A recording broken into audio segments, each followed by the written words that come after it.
So my McCulloch steam cleaner died on me one day. I think it overheated. I didn't have the valve on the top closed all the way. I have it all disassembled, and I found out after breaking it apart and trying to replace the power switch, it was not the power switch. But I did happen to find this, and this will show you that there's energy and continuity going through the power cable, and also on this portion of the power cable until it got to an area with this thermal sleeve. But underneath this thermal sleeve we have power,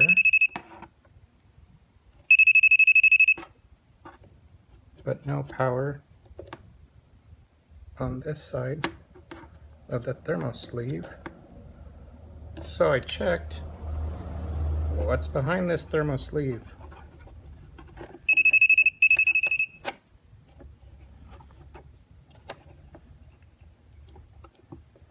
And I found the problem that almost everybody has with this McCulloch steam cleaner unit.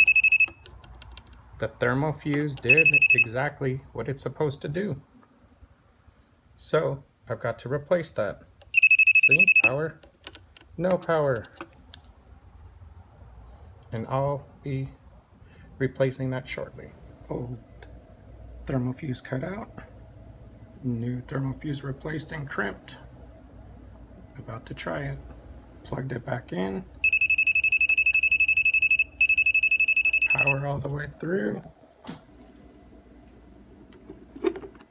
Power on.